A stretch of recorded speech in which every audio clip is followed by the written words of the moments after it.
Buat saya, cara berkampanye menggambarkan cara memerintah. Karena itu berkampanye dengan benar, berkampanye dengan baik.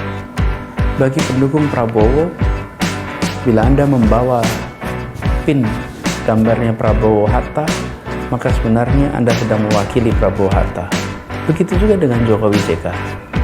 Kaos yang Anda pakai ada foto Jokowi JK, Anda sebenarnya sedang mewakili itu. Kata-kata yang Anda tulis, kemudian perbuatan yang dilakukan, ekspresi apapun sebagai pendukung adalah atas nama mereka. Karena itu jangan lakukan ini. Karena saya yakin Pak Prabowo, Pak Hatta juga nggak berminat untuk mutarbalikkan fakta. Pak Jokowi, Pak JK juga nggak berminat mutarbalikkan fakta. Karena itu pendukung-pendukungnya jangan melakukan itu. Mereka adalah orang-orang yang ingin mengabdi untuk Indonesia.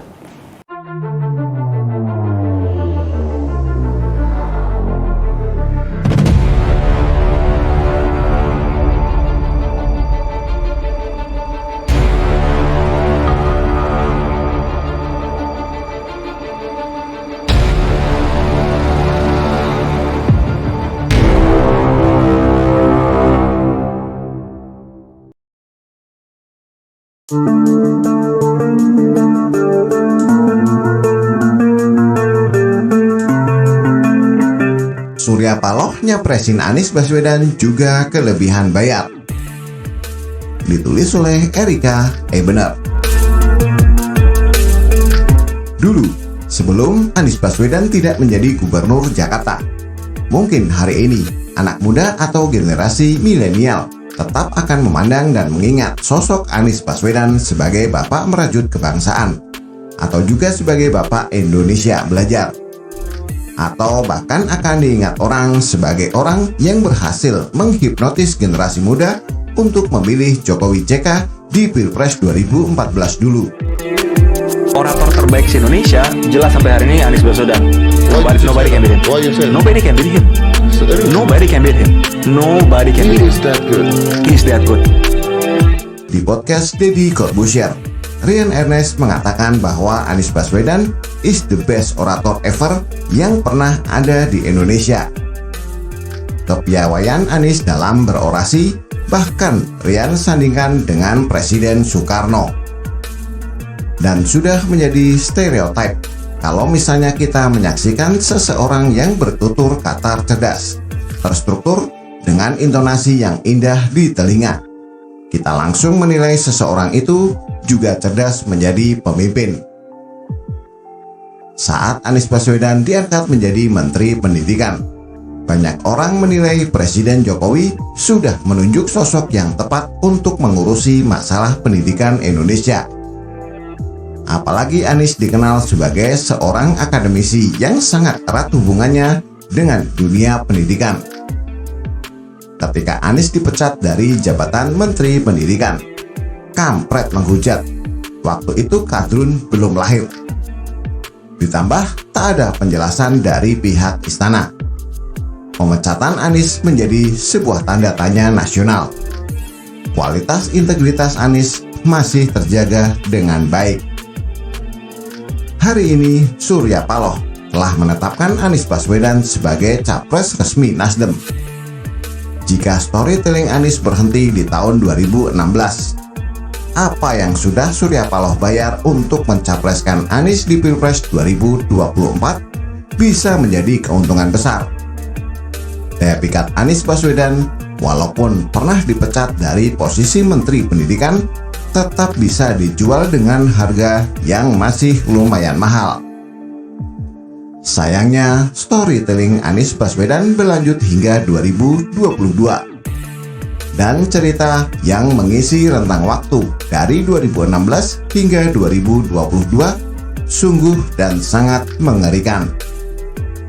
Rakyat Indonesia menyebut Anies sebagai orang yang besar pasak daripada tiang.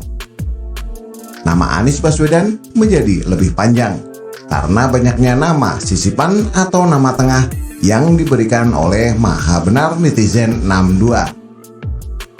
Banyak orang memanggil nama Anies dengan sebutan Anies Sumur Resapan Baswedan, Anies Kelebihan Bayar Baswedan, Anies pencitraan Baswedan dan sekalinya mendapat julukan itu malah sangat merusak citra Anies, yaitu Bapak Politik Identitas Indonesia. Riwayat hidup Anies Baswedan 5 tahun terakhir ini akhirnya membuat Surya Paloh menjadi kelebihan bayar untuk mengusung Anies menjadi capres resmi Partai Nasdem. Bagaimana tidak? Belum apa-apa, Surya Paloh harus sudah membayar down payment termin pertama yang dibayar dengan keluarnya banyak kader Nasdem yang tidak setuju pada pencapresan Anies. Kemudian Surya Paloh dipaksa untuk membayar down payment termin kedua, yaitu tergerusnya elektabilitas Partai Nasdem sejak Nasdem mendeklarasikan Anies sebagai capres resminya. Masih bergelut dengan masalah down payment, Nasdem sangat besar kemungkinan harus kembali membayar down payment termin ketiga, yaitu ketika 3 menteri dari Partai Nasdem di Kabinet Indonesia Bersatu harus di-reshuffle.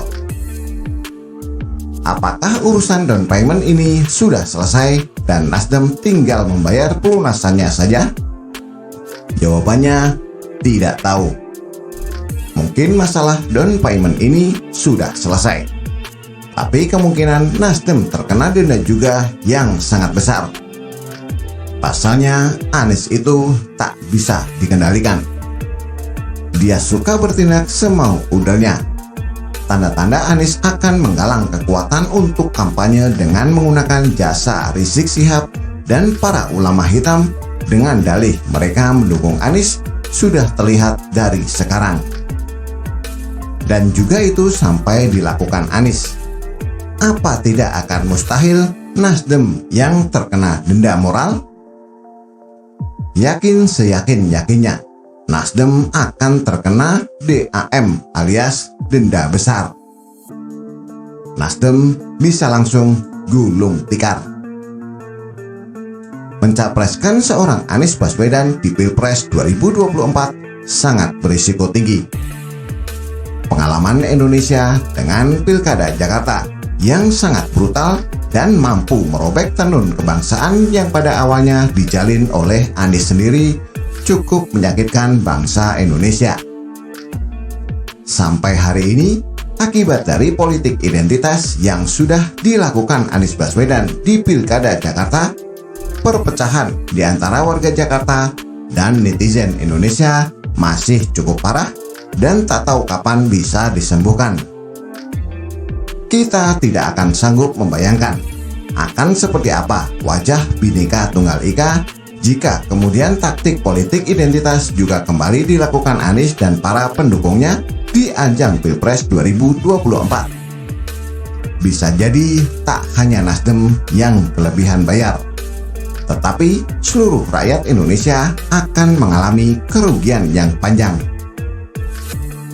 Pemilihan presiden sedianya adalah momentum rakyat untuk memilih satu orang warga negara Indonesia yang mampu memperbesar tali Bhinneka Tunggal Ika yang mengikat seluruh bangsa Indonesia. Memilih satu orang warga negara Indonesia yang mampu membuat Indonesia berlari cepat untuk mengejar ketinggalan di berbagai bidang, termasuk peradaban, pendidikan, kecanggihan teknologi, dan keterbukaan wawasan dan pikiran. Memilih satu orang warga negara Indonesia yang mampu membawa rakyat Indonesia menuju kesejahteraan yang berkeadilan.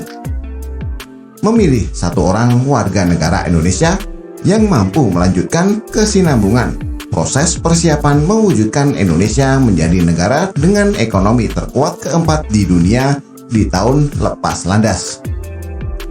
Memilih satu orang warga negara Indonesia yang mampu bisa bersikap sebagai bapak dari seluruh rakyat Indonesia, merangkul si papa dengan tanpa sungkan dan risih, menyalami rakyat jelata dengan menjabat tangan erat, tak hanya menempelkan kulit telapak tangan, dan memperhatikan rakyat yang ada di daerah 3T.